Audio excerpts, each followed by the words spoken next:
Hello students, today we will start chapter number 1 of history, the rise of nationalism in Europe. This is part 1 of your video. So open your books and see the notes whatever I have given you. Open your books on page number 3 and see the picture. We will start with the introduction page of your book, that is page number 3, in which there is a painting given. एक painting दे रखी है जो Frederick Sorio ने बनाई है 1848 में. उन्होंने 4 series of paintings बनाई थी जिसमें उन्होंने एक मतलब अपना ड्रीम ऑफ वर्ल्ड को विजुलाइज़ किया था, जिसे कि उटोपियन व्यू भी कहा जाता है. उसका मतलब होता है democratic and social Republic world.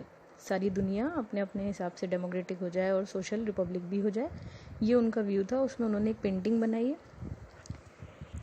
तो ये जो आप बुक के थर्ड पेज पे आप पेंटिंग देख रहे हैं, उस पेंटिंग में आपको दिख रहा होगा स्टैचू ऑफ लिबर्टी है और डिफरेंट कंट्रीज़ के लोग उसमें, मैन वुमेन रिच पुअर, ये सब लोग मार्च कर रहे हैं. इसमें जर्मनी का फ्लैग भी है, ब्लैक वाइट और गोल्डन में. और वो लोग जो स्टैचू ऑफ लिबर्टी है उसे होमेज दे रहे हैं, ऑफरिंग कर रहे हैं. और लिबर्टी जो है यहाँ पे, स्टैचू ऑफ लिबर्टी या लिबर्टी को उस वक्त फ़ीमेल माना गया था. और उसका जो मैसेज था वो था, एक तो टॉर्च ऑफ एनलाइटमेंट थी उनके एक हाथ में स्टैचू ऑफ लिबर्टी के, दूसरे हाथ पे charter of right of man था. ये दो चीज़ें वो उन्होंने मैसेज दिया है इस चीज़ का. और इस पे बताया है कि ये जो देख रहे हैं आप पिक्चर में कि अलग अलग कंट्रीज़ हैं, अलग अलग उनका कॉस्ट्यूम पहना हुआ है उन्होंने अपना अपना, ये सब दिखाया है. प्लस इसमें आप देखोगे तो ऊपर जो आसमान दिखाया है उसमें क्राइस्ट दिखाए हैं और उनके साथ एंजल्स हैं. तो उनको दिखाने का मतलब ये है कि वो उन्होंने क्या विजुलाइज़ करा है, फ्रेटर्निटी अमंग ऑल नेशन, यानी कि भाईचारे को, दोस्ती का प्रतीक बताया है कि क्राइस्ट भी सबको एक तरह से एक साथ एक जैसा आशीर्वाद दे रहे हैं, क्योंकि वो सब एक ही माना है नीचे वालों को, पूरी दुनिया एक हो गई. ठीक है, वो पिक्चर जो थी वो उनका ड्रीम था, फ्रेडरिक सोरियो का ड्रीम था कि कह सकते हैं हम नेशनलिज्म को लेके या दुनिया को लेके, डेमोक्रेसी को लेके. तो वो उन्होंने अपनी एक पिक्चर में विजुलाइज़ कराया, जहाँ अमीर गरीब सब एक हो गए थे, कोई डिफरेंस नहीं रहा था, दुनिया के किसी भी कंट्री का कोई डिफरेंस नहीं रहा था. सबने लिबर्टी को, कुल मिला के लिबर्टी को मानना था. उसमें सबको लिबर्टी को इम्पोर्टेंस मिल रही थी, आज़ादी को इम्पोर्टेंस मिल रही थी. स्टैचू ऑफ लिबर्टी उसी का प्रतीक था वहाँ पे, जिसके एक हाथ में टॉर्च ऑफ एनलाइटमेंट थी और दूसरे हाथ में charter of right of man था. इसके बाद इस नेक्स्ट पेज पे आपके मॉडर्न स्टेट और नेशन स्टेट की थोड़ी डेफिनेशंस हैं, वो भी देख लेना आप, इसमें भी लिखी हुई है सामने. और मेन चीज़ तो यही है कि जो वो पिक्चर था वो कैसे दुनिया में पूरा हुआ, कैसे लिबर्टी आई हर कंट्री में. हम लोग अभी इस चैप्टर में सिर्फ यूरोप के बारे में पढ़ेंगे. मॉडर्न स्टेट्स तो वो स्टेट्स थी या वो एरियाज़ थे जो सेंट्रलाइज्ड एडमिनिस्ट्रेटिव सिस्टम में थे और जिनका एक पर्टिकुलर गिवन एरिया होता था.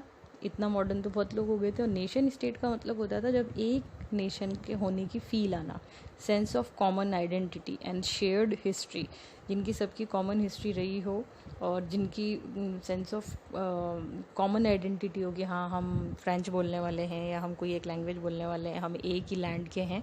ये होता है नेशन स्टेट. जब नेशनलिज्म की फीलिंग आ जाती है, थोड़ी एक कॉमन होने की फीलिंग आ जाती है. मॉडर्न स्टेट्स तो बहुत सारी हो जाती है जहाँ पे एक कॉमन सिस्टम चलता है, सेंट्रलाइज सिस्टम चलता है और एक डेफिनेट टेरिटरी होती है जिसको कि कंट्रोल करना होता है.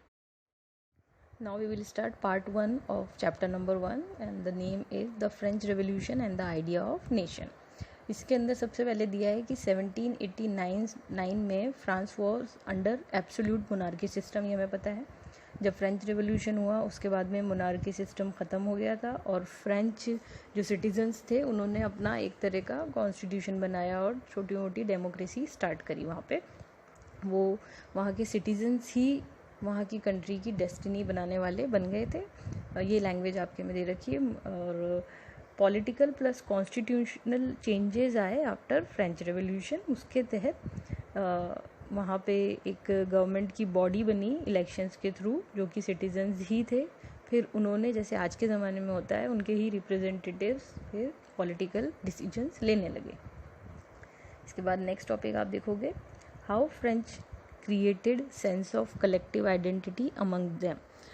फ्रेंच लोगों ने कैसे कलेक्टिव आइडेंटिटी अपने लोगों में क्रिएट करी, क्या चीज़ें थी जिसकी वजह से उन्हें एक होने वाली फीलिंग आने लगी, कौन से वर्ड्स थे, कौन सी बातें थी। तो फर्स्ट थी ला पैट्री, यानी कि द फादरलैंड, जैसे हम मदरलैंड कहते हैं ना, मातृभूमि, इस तरह की फीलिंग्स, इस तरह के वर्ड्स ज़्यादा यूज़ होने लगे। ला सिटीजन, यानी कि हम सिटीजन्स, इस जगह के हम कॉमन सिटीजन्स।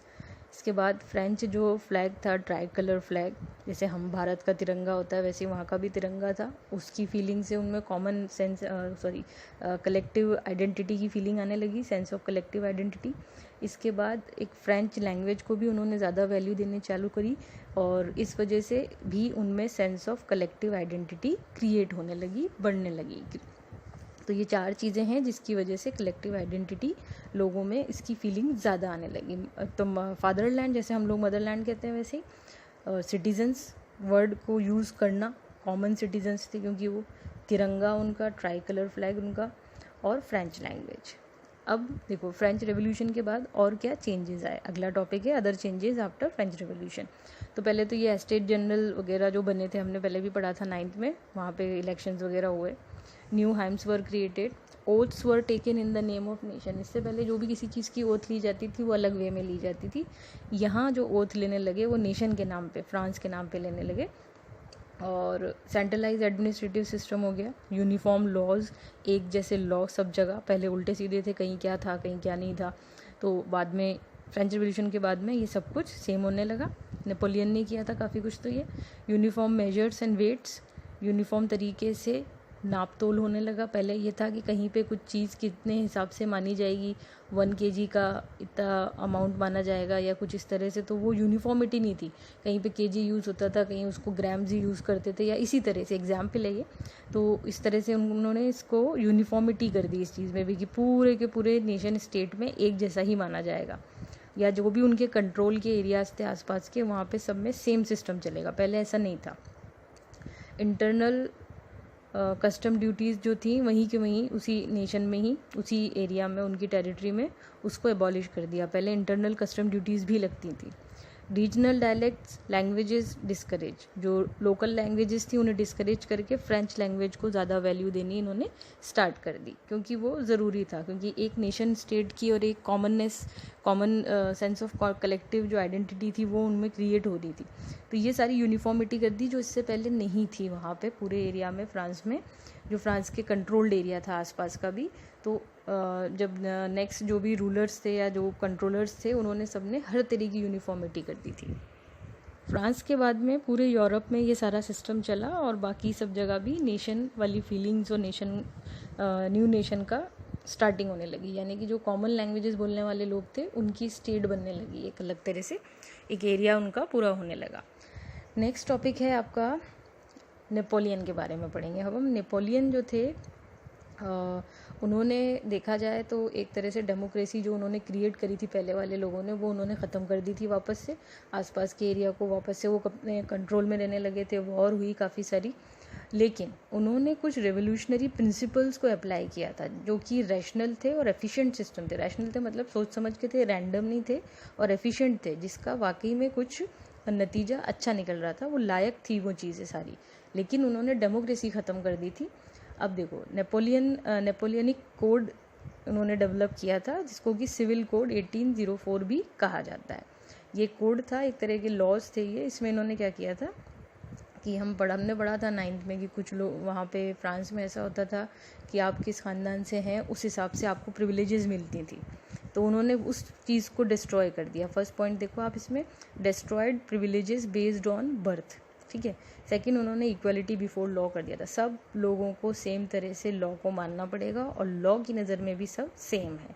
इससे पहले ऐसा नहीं था, लॉ चलता था हायर क्लास लोगों के हिसाब से, उनके लिए अलग होता था, गरीबों के लिए अलग होता था। बाद में दिया इन्होंने राइट टू प्रॉपर्टी का राइट, इन्होंने सबको दिया। इससे पहले ये छिन चुका था, फिर इन्होंने राइट टू प्रॉपर्टी का राइट सबको दे दिया। ये जो कोड था सिविल कोड 1804 या नेपोलियनिक कोड, ये जितने भी फ्रेंच कंट्रोल्ड एरियाज़ थे बाद में नेपोलियन ने जो कंट्रोल करे थे आसपास के, वहाँ सब जगहों पे भी ये अप्लाई हुआ था। नेक्स्ट टॉपिक है changes by Napoleon in Holland, Germany, Italy में उन्होंने और क्या क्या चेंजेस करे। फ्यूडल सिस्टम जो था वो ज़मीन होती थी, उसमें एक हेड होता था, लॉर्ड होता था, उसके अंडर में जितने भी मज़दूर होते थे या जितने भी किसान होते थे वो काम करते थे, वो उन्होंने पूरा का पूरा एबॉलिश कर दिया था, पीजेंट्स को आज़ाद कर दिया था।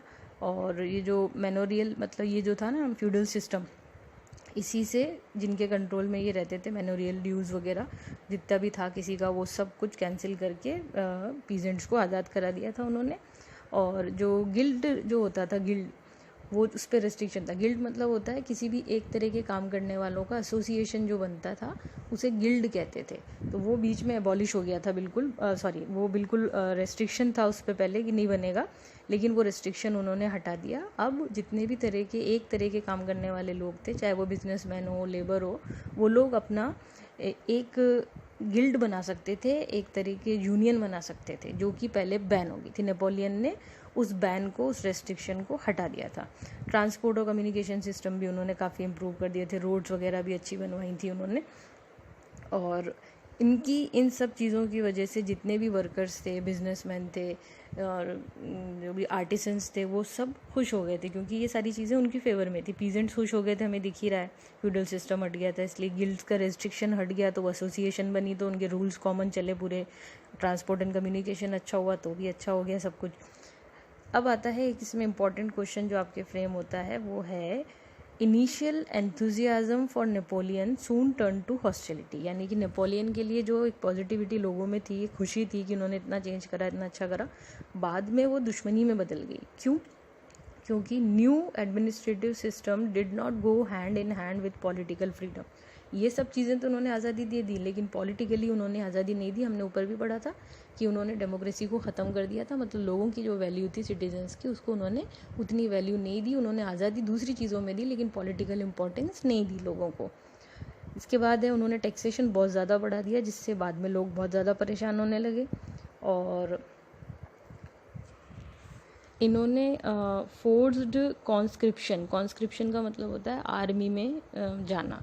इन्होंने आर्मी में लोगों को भर्ती होने के लिए ज़बरदस्ती ये फोर्स करने लगे फ्रेंच आर्मीज़ में आने के लिए, कि जो भी यंगस्टर हैं उनको तो आर्मी में आना ही पड़ेगा। तो ये जो 3 पॉइंट्स थे, एडमिनिस्ट्रेटिव सिस्टम अच्छा था, ठीक है, वो उसके लिए कोई दिक्कत नहीं थी, लेकिन पॉलिटिकल फ्रीडम नहीं दी थी उन्होंने।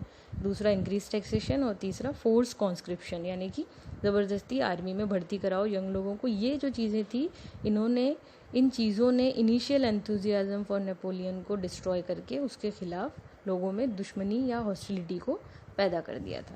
तो ये सब चीज़ें हैं जो नेपोलियन के बारे में इंपॉर्टेंट है। नेपोलियन ने क्या किया, फर्स्ट पॉइंट में सिविल कोड और नेपोलियनिक कोड पढ़ना है। चेंजेस क्या दिए नेपोलियन ने जो पॉजिटिव थे सब जगह पे। इसके बाद कैसे उनकी पॉजिटिविटी लोगों में नेगेटिविटी में चेंज हो गई, ये उसके रीजंस थे नीचे वाले।